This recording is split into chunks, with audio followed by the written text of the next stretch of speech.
¿Y por qué vamos a hablar de Ocupas? Porque tenemos una hermosa excusa que es el libro de Leandro Bartolota, editado por Sudestada, Ocupas, historia de una generación. Un ensayo sobre Ocupas lo es también, escribe Leandro, sobre la educación sensible que nos formó. Un ensayo para investigar cómo se gestó nuestra sensibilidad y qué fue de esa generación que la vio primero. 20 años de vida cumplió la edad, años menos, años más, que teníamos cuando la serie se estrenó. Dicen los que saben que esa distancia temporal habilita aplicar un poco de historia. A quienes vimos Ocupas en vivo y en directo, en ese streaming original o en sus repeticiones en televisión abierta en el año 2001 y 2002, hoy las nieves del tiempo nos plantean la sien y el riñón que nos chilla ante cada exceso. Hay una historia secreta, una leyenda de libertad en Ocupas, y es la de las andanzas y la sociabilidad de aquella generación curtida a cielo abierto en medio de una desocupación zarpada y en una ciudad seca, sin un mango en los bolsillos o en las camperitas de jean que usábamos de tela chupín o de Adidas trucha. Una sociedad además aún demasiado careta en lo relacionado con la cultura y las formas de vida. Escribe Leandro, y uno no puede olvidar la camperita verde que tenemos guardada en alguna parte del armario, que cada tanto la sacamos a relucir un poco. Leandro Bartolota es sociólogo, entre otras cosas, es docente, es parte del colectivo Juguetes Perdidos, que viene caminando la calle pensándola y escribiéndola desde hace muchísimo tiempo. Ha publicado 4 libros con Juguetes Perdidos, realizan talleres desde ese espacio con pibes y pibas en diversos barrios del conurbano. Y tenemos el enorme placer de tener también en esta conversación a Bruno Estañaro, el director de Ocupas, director de cine y televisión. Entre sus obras se destacan, por supuesto, la película Pizza, Birra y Faso del 97, codirigida junto a Adrián Caetano. Además de Ocupas, Un gallo para Esculapio, que salió en 2017 y 2018, por la que obtuvo el Martín Fierro a Mejor Director y Mejor Guión, recibiendo también en el programa el Martín Fierro de Oro, recibió también un premio Conex de Platino en el año 2021, y la posibilidad de que se conozcan Leandro y Bruno nos parece una hermosa oportunidad que se nos da aquí en la feria. Leandro, lo primero es preguntarte el motor que te llevó a la investigación y escritura a partir de Ocupas como una excusa, ¿no? Bueno, antes que nada, buenas tardes. La verdad que una alegría estar acá en la Feria del Libro de Flores, que la verdad que año a año está más piola. Me parece una excelente excusa, hablando de eso, para ocupar la calle de manera piola y para encontrarnos y que haya escenas y eventos de este tipo. La verdad que una alegría la invitación. Y por supuesto, estar con Bruno, que por primera vez voy a escuchar qué le pareció el libro, o sea que también una escena inédita en ese plano. La verdad que Ocupas, un poco una de las cuestiones que aparece ahí en el libro, es que desde esa primera vez que la vimos en esos teles mastodontes, esos teles de tubo que estaban ahí como en el centro de la escena familiar, desde ese momento siempre algo provocaba la serie, ¿no? Como ganas de expresarte, de hacer algo público, de charlar, siempre quedaba como resonando y quedaba como una manija, ¿no?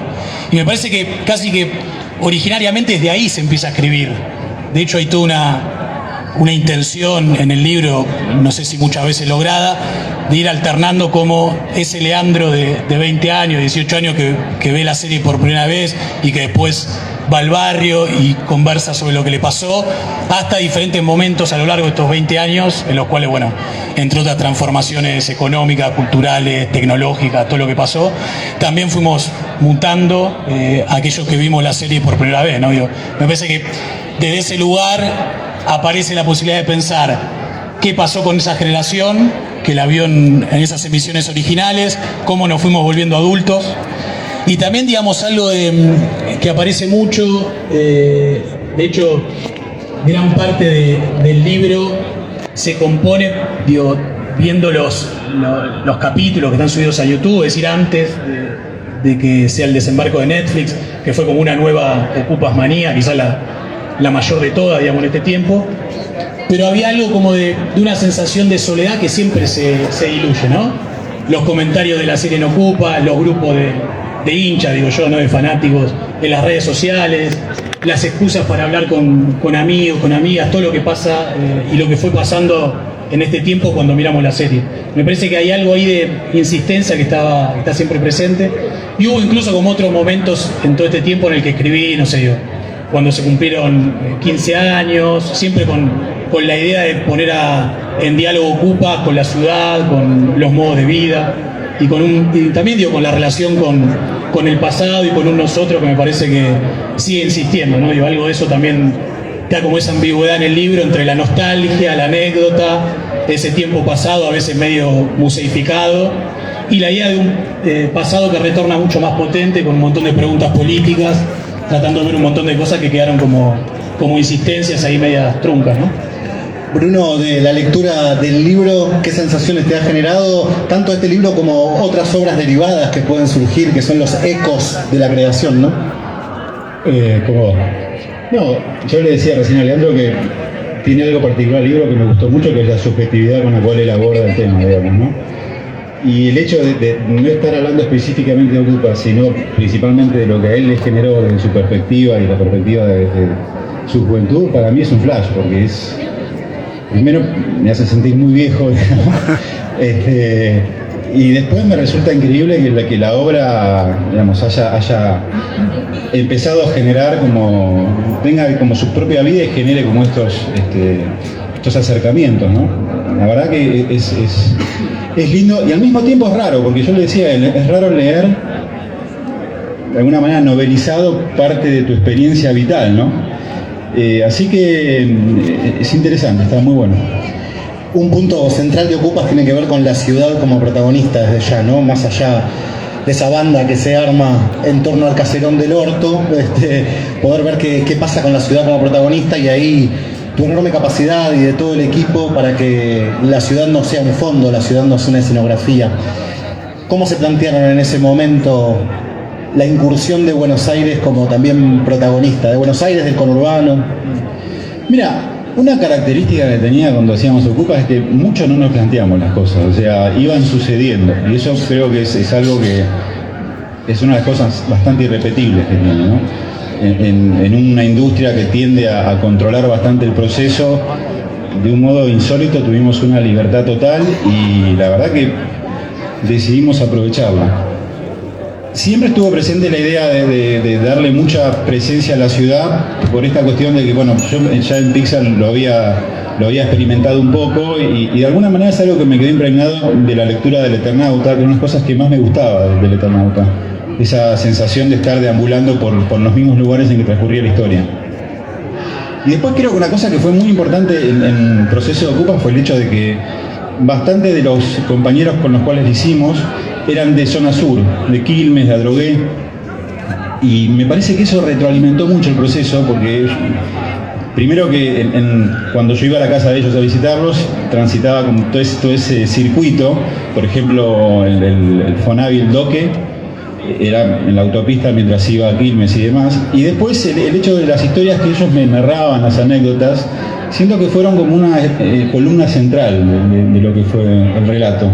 Entonces, de algún modo se fue gestando, digamos, o sea, de un modo orgánico, sin que haya como una idea como muy racional detrás.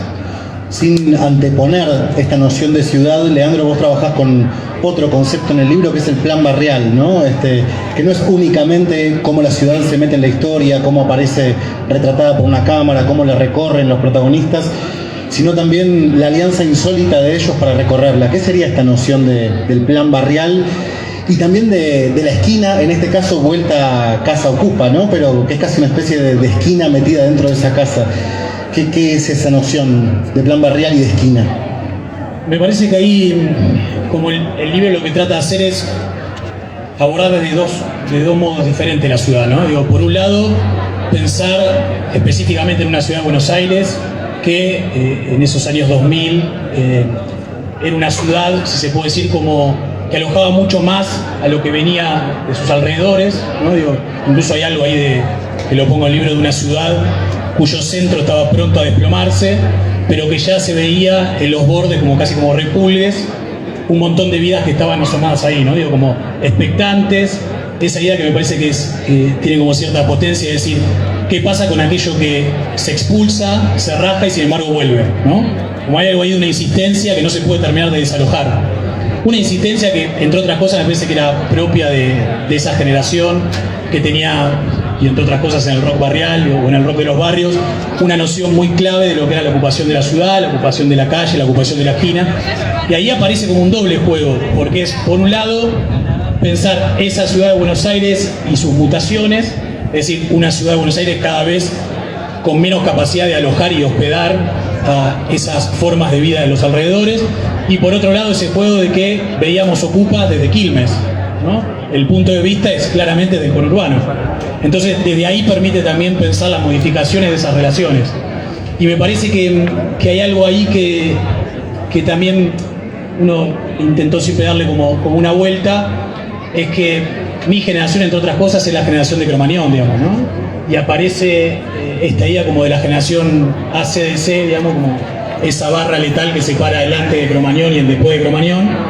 Y parte de lo que se desarma en el post-Cromañón es ese plan barrial, que es una idea que siempre como Juguetes Perdidos laburamos, que es la idea de cómo se copaba, se ingresaba a una ciudad con la excusa del rock, pero también con la excusa que hacía que ingresen otros cuerpos, ¿no?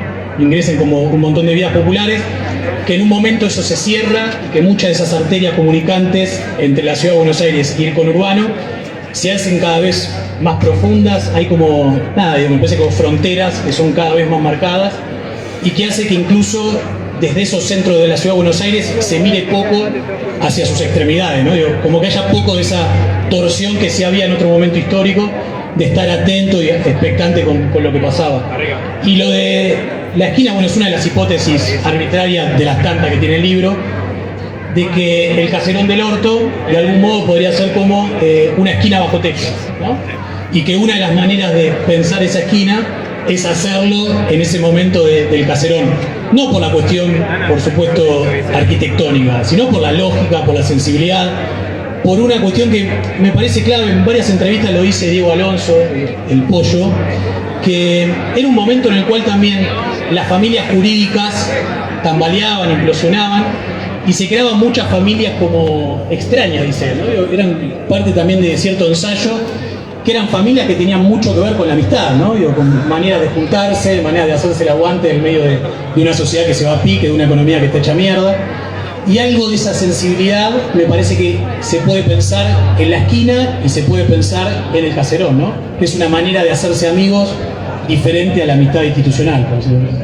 En el libro de Leandro uno debería tener la herramienta Google a mano, por suerte está esa posibilidad, porque cuando estaba Ocupas no teníamos tanta herramienta a mano para buscar referencias y demás, y en este caso nos sirve mucho la cantidad de referencias que tira Leandro, porque nos lleva a otras películas, nos lleva a una playlist posible de un montón de cuestiones, a un montón de cosas que nos dan ganas de ampliar la mirada. Y también cuando uno lo escucha a Bruno en otras ocasiones también hablando de Ocupas, está buenísimo cómo se mete el azar en la construcción de la historia, porque uno diría, bueno, todo lo sexudo que puede ser la construcción de un guión, la elaboración de un plan de rodaje, y sin embargo esa cosa un poco azarosa de vi el vitró y sentí que Chiqui tenía que morir frente a él, ¿no? Que ahí no hay un plan de rodaje posible escrito desde tu casa, ¿no? Sí, igual esa idea en particular de alguna manera se inscribe dentro de la lógica productiva porque es mucho anterior a filmarla, digamos, ¿no? Pero llevado eso al extremo, hubieron un montón de cosas que fueron surgiendo mientras las hacíamos directamente en el proceso de filmación. Y como te decía antes, me parece que eso es una de las características de Ocupas, que es como una mixtura de influencias muy diversas. Incluso las que menciona Leandro son así, algunas por ahí, por lo menos a mí en lo personal no, como ser el libro de Las tumbas, que no leí, pero me interesó a partir de lo que pone Leandro. Ahora por ahí algunos de los otros autores sí, no lo sé. Y está esta cuestión de lo barrial y demás, que por ahí no venía tanto de mi lado, sino por ahí del lado de los chicos, digamos. Entonces ahí se generaba como una confluencia, digamos, bastante única e irrepetible, me parece, o por lo menos ojalá se repita, digamos, en otro proceso, pero fue como muy afortunada, en donde también entraban cosas que no tienen nada que ver con todo esto que estamos hablando, porque por ejemplo yo siento que una gran influencia en Ocupas es la lectura de Dostoyevsky, Crimen y Castigo o Las Memorias del Subsuelo. Entonces se generó como un combo muy particular, digamos, que creo que es lo que le da la particularidad justamente al programa. Leandro compara Ocupas con una banda de rock. Dice que no se lo siguió como un programa de tele, como una serie, sino como una banda de rock. De hecho, hay bandas ocuperas en las redes sociales. ¿Por qué te pensás, Bruno, que ha ocurrido este fenómeno de Ocupas como banda, tipo, escucho los Gardelitos y sigo Ocupas? No tengo la menor idea, pero Franco me decía mucho eso. O sea, él lo percibía y lo sentía así. Sí creo que por ahí había algo de un espíritu semi-amateur mientras lo hacíamos y una mística grupal muy fuerte que podría estar emparentado con esta lógica de los grupos cuando se inician, por ahí, no después cuando son exitosos, pero por lo menos cuando se inician sí había algo de esto, ¿no? De mucha gente de acuerdo en algo tirando por el mismo lado, que en general es atípico mismo en los procesos de producción de series o de películas, ¿no? Porque suelen haber otras cuestiones en juego, como egos y demás, y tal vez por ser muy chicos todos, no sé por qué, pero en este caso no se dio y creo que eso fue otra de las cosas desafortunadas. Ocupas fue especialmente un plan que se volvió más colectivo, que tiene obviamente mucho de tu dirección, mucho de los guionistas, pero que también se armó un plan colectivo no tan común en otras producciones. Absolutamente. Igual yo creo que el plan colectivo es inherente al cine y al proceso audiovisual. O sea, básicamente por una cuestión física de que involucra a un montón de gente. Lo que pasa es que después está como esta lectura del director como si fuera, desde mi punto de vista, como un poco sobredimensionado en su rol, digamos. Ahora, más allá de eso, específicamente Ocupas a full. O sea, definitivamente yo creo que Ocupas existe porque se dio como una constelación de personas en el momento justo y sacás a una y de golpe se te derrumba una parte muy importante de esa. Porque, por ejemplo, obviamente Dante fue muy importante, como fueron muy importantes también los chicos, digamos, ¿no? Porque la química que se generó entre ellos, más allá de que por ahí no tenía grado de exposición por la verbalidad que sí lograba Dante, eran fundamentales. Ahora, vos sacás a Claudio Zambi, que es el jefe de producción, que fue quien me presentó a Dante, y tampoco sucede.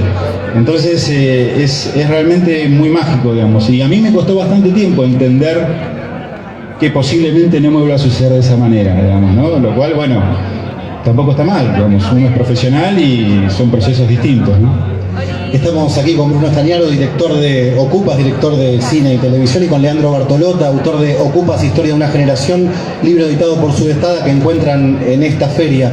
Cuando Bruno decía Dante, es Dante Mastropierro, más conocido como el Negro Pablo, que ya lo nombrás y está la musiquita de Axel Krieger ahí quemándonos la gorra, ¿no? Diciendo, bueno, por favor tanda, no puedo más, que este momento termine, que es el capítulo del Doque, el capítulo del Mascapito.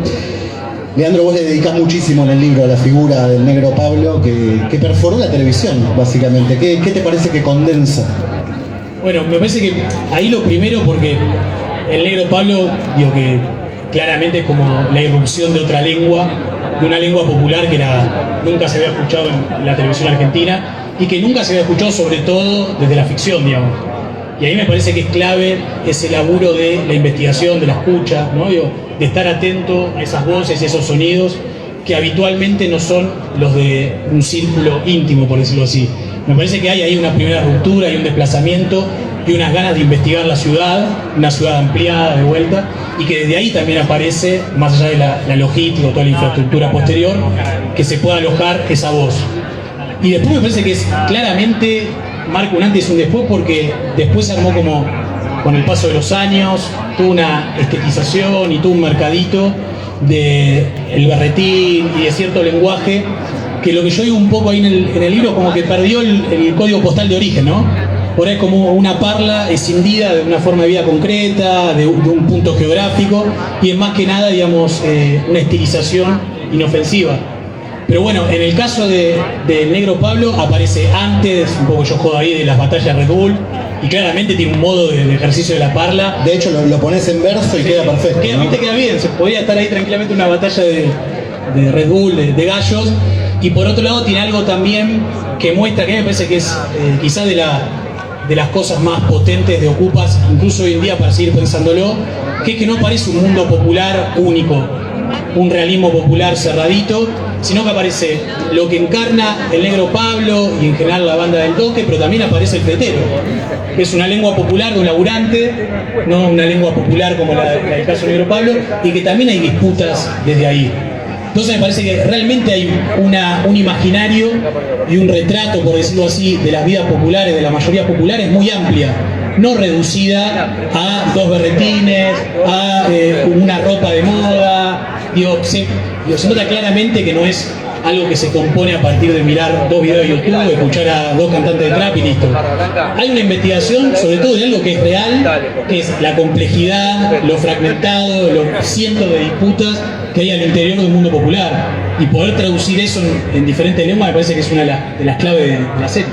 Pensar esos 20 años que nos separan de la primera vez que vimos Ocupas, y es increíble como si pensás hoy al negro Pablo, que en un punto nos podía parecer en ese momento como al lado del fletero, como el sin código en un punto, ¿no? Como el fletero tenía código de qué podía pasar en el barrio, el negro Pablo no. Hoy el negro Pablo, si pensamos en la escena del doque, se toma un tiempo para desarrollar un plan, digamos, o para llevar a cabo su idea que hoy sería impensado. Hoy yo no sé si existe ese tiempo ante un negro Pablo del 2022, ¿no? Me parece que es interesante poder pensar esa aceleración en los tiempos. Pero bueno, Bruno, estando acá, preguntarte un poco para vos qué pasó con el personaje de Dante y qué pasó en el rodaje, ¿no? con él. Y bueno, Dante desde que lo conocí justamente a través de Claudio, claramente había algo ahí que llamaba la atención y que era una invitación a asumir el riesgo de incluirlo, digamos, ¿no?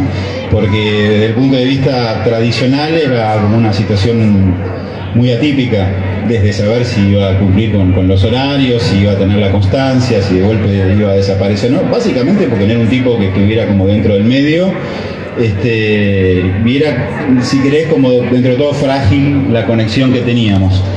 Pero a partir de ese momento, ya cuando él llega al famoso casting, la verdad que fue sentir, va por acá, porque nosotros lo que hicimos fue plantearle como la estructura de la escena que tenía que desarrollar, y a partir de ahí el tipo, básicamente me transformé en un espectador de mi propia escena, digamos. Empezó como a darle una cantidad de contenido que era abrumadora. Porque de hecho, yo después le pido permiso para utilizar los diálogos que había metido en el casting, y tuve que dejar afuera un montón de cosas porque si no era como un regodeo aún mayor todavía en la situación. Y desde ese momento fue un gran aliado. Fue un gran aliado. Ahora, fue un gran aliado junto a todos los demás, ¿no? Porque también a veces siento como que por la estelaridad que tiene su aporte, se soslaya un poco el aporte de los demás pibes que también estuvieron en el tono preciso en el momento justo, ¿no?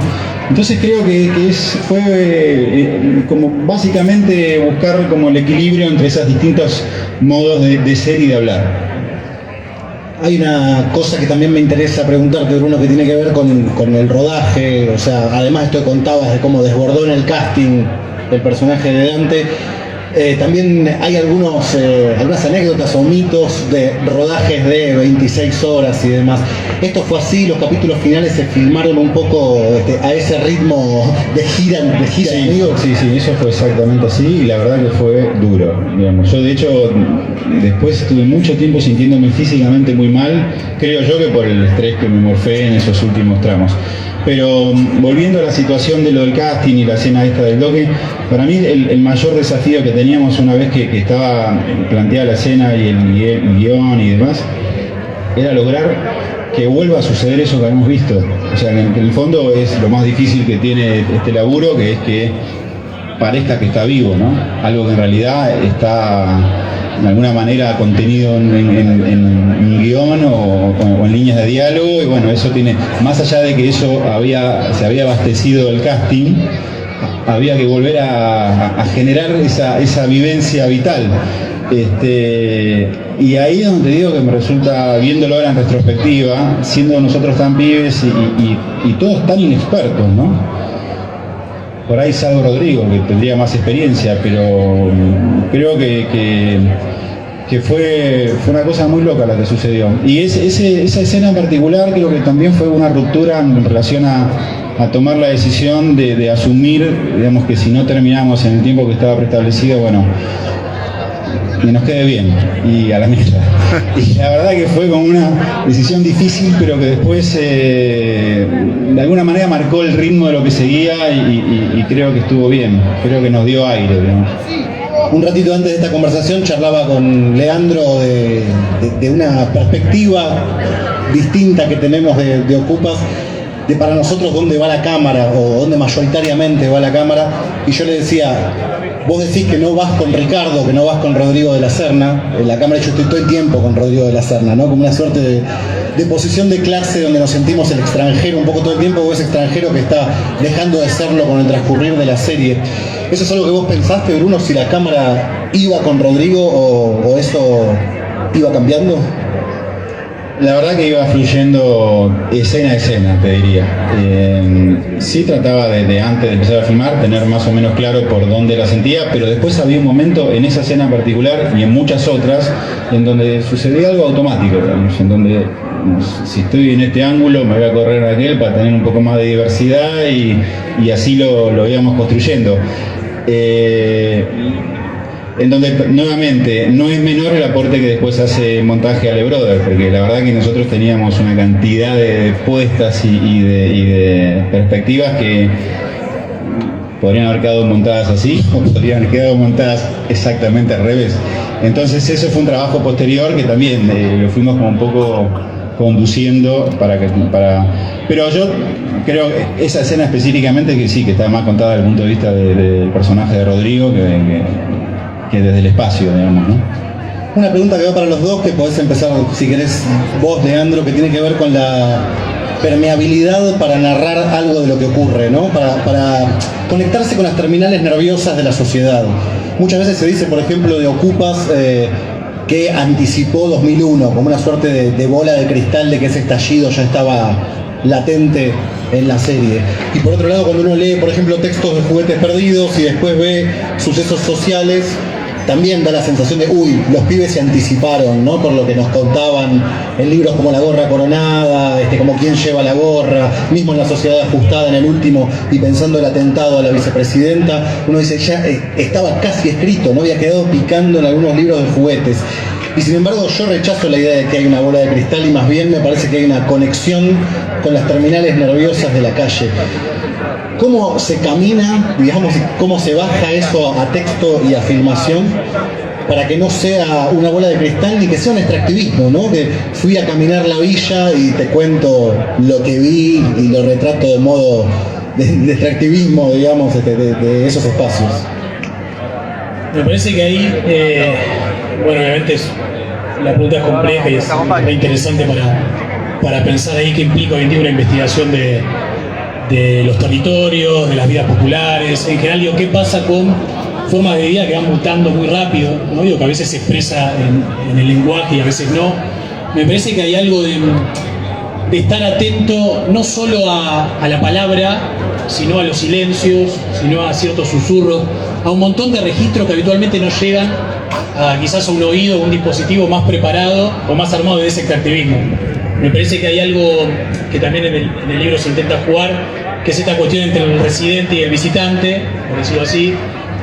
Son diferentes percepciones de la ciudad, son diferentes percepciones de esos modos de vida, pero ahí lo clave me parece de vuelta es cómo tratar de pensar que no hay un único realismo de lo popular, que no hay un único realismo cuando se piensa en la juventud, cuando se piensa en general en el mundo laburante, porque siempre el que ve un único realismo es el que está viendo el vaso dado vuelta, decimos el otro boca abajo, y eso siempre de una posición de exterioridad, ¿no? O se mira desde esa exterioridad y se dice, no, acá no hay salida, es una cuestión de cierto fatalismo, o se celebra o se invoca pueblos imaginarios, por decirlo así, o vidas populares imaginarias. Entonces me parece que parte de esa investigación es, por un lado, tener en cuenta que ese dispositivo es permanente, es una cuestión móvil y que está siempre tratando de lidiar con cosas que van mutando. Me parece que un poco lo recupero en el libro, que incluso usando cierta figura de nocturnidad, ¿no? Digo que lo cito a Pablo Lescano, a Bruno y demás, que hay algo de tener una escucha en la noche para cuando se está incubando un tipo de lenguaje y se están incubando ciertos susurros, algo que está creciendo ahí como más una escucha y una lucidez de vampiros y no el vampirismo del vecino que al otro día se levanta temprano y le roba el diario al de al lado. Me parece que eso está muy claro, pero no una cuestión de... Yo trataría como de evitar el fetichismo del lugar, ¿no? Es decir, bueno, una esquina, bueno, un aula específicamente, un bar.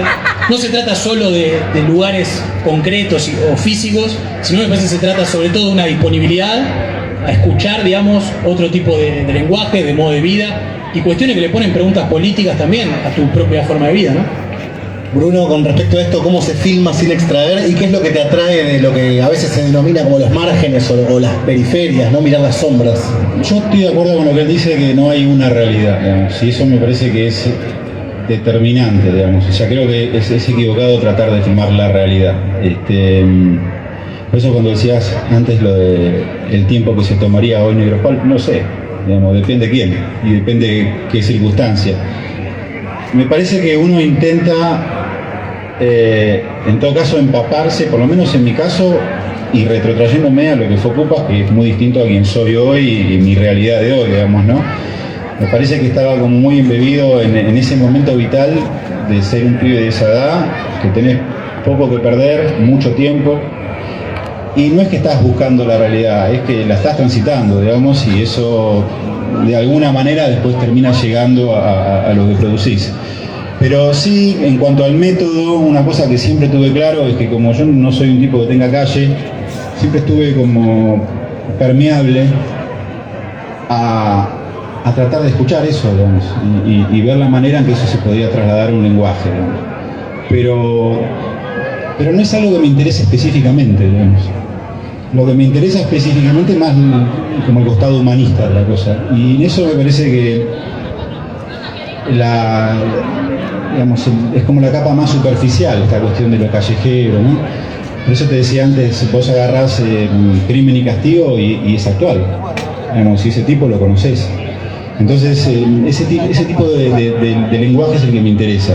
Que obviamente es complejo y no es, digamos, no hay garantía de que por más que lo intenten suceda, ¿no?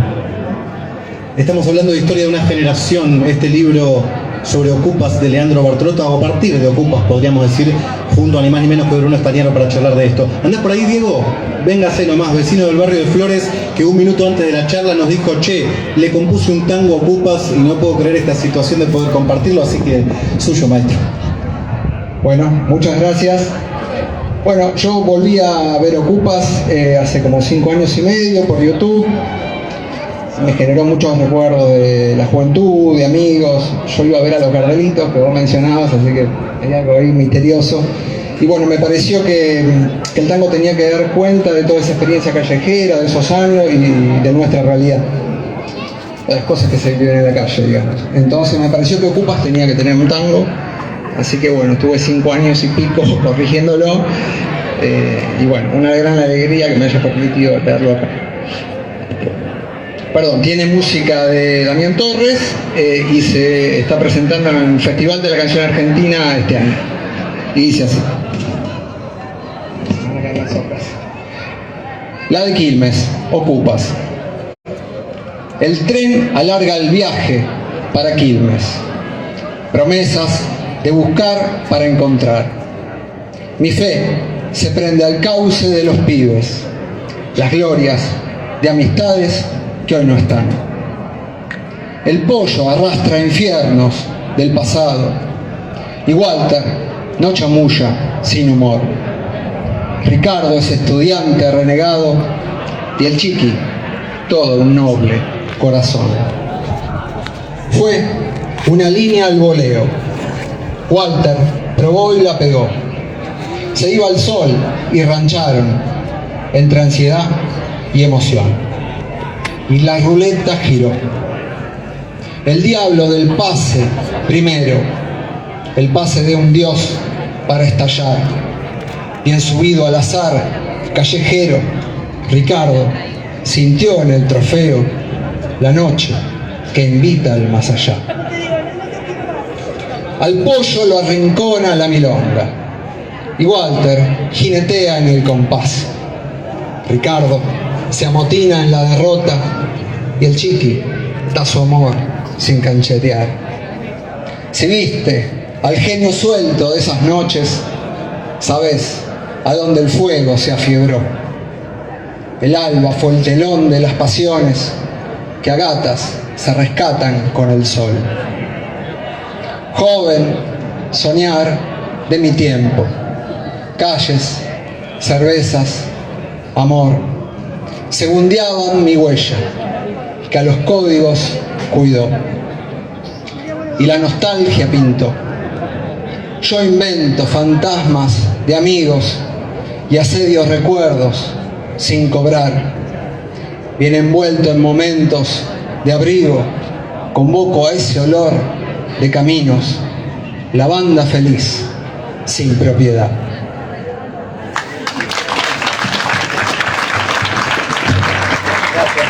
Diego, vecino aquí del barrio de Flores, que se arrimó para compartir esta letra de tango que pronto podremos escuchar a partir de Ocupas. Apareció el término segundeo, me llama la atención porque si algo ocurre en Ocupas es una especie de segundeo constante que a veces se quiebra pero buscan recuperar todo el tiempo los personajes, ¿no?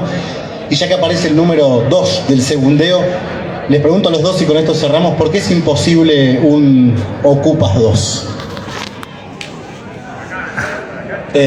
Porque la historia era esa, digamos, y siempre yo personalmente siento que es una cuestión de lealtad hacia el chico y no continuar esa historia, pero por ahí sea un romanticismo. Igual una cosa linda respecto al segundeo que me hiciste acordar, hay una cosa que siempre me llamó la atención de una escena que no filmé yo, sino que filmó mi hermano, que es cuando Ricardo sale de la comisaría y están los chicos esperándolo afuera en el capítulo final. Él sale, cruza y los chicos vienen detrás de él, y en realidad la escena arrancaba después. O sea, era todo un diálogo enorme, digamos, respecto de qué había pasado, qué sé yo. Y cuando la vemos en la isla edición, nos pareció que era mucho más lindo que no tuviera palabras y que fuera simplemente eso, Ricardo que empieza a caminar y los tres que aparecen atrás segundándolo en silencio, y como que la amistad estaba ahí, digamos, ¿no? Nada, me hiciste acordar de eso. El segundeo es muy importante en la serie, definitivamente. Leandro, ¿por qué no un Ocupas 2? Me parece que es irrepetible desde el plano, el mapita de época que hacía.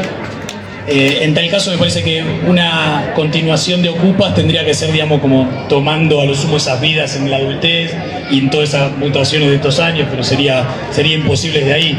Y me parece que, digo, hoy en día nos sigue pasando cuando llega al final y te volvés a conmover con todo lo que pasó ahí, que realmente parte de toda esa movilización es por ese final.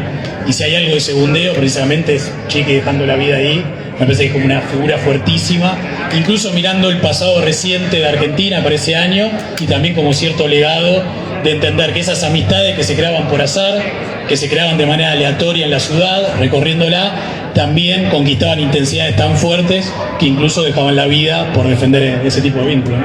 Rechazamos profundamente la adolescencia o la juventud perpetua, pero sin embargo cuando volvemos a ver Ocupas vuelve a latir algo de eso, como cuando uno va a ver una banda de rock y todavía algo de eso ocurre, cuando una canción te vuelve a movilizar eso y te dan ganas de cagarte a pescadazos en la costa de Quilmes, básicamente, de pegarle con un pescado a un compañero y después volver con él abrazado en el colectivo, y eso es lo que genera la gran obra Ocupas de Bruno Estañaro y de toda esa banda, ese plan colectivo, y lo que nos refresca, nos refuerza y nos hace pensar nuevamente Leandro Bartolota en este libro. Muchísimas gracias por estar acá y ser parte de la Feria del Libro de Flores. Muchas gracias. Gracias, Leandro, por el libro. Muchas gracias.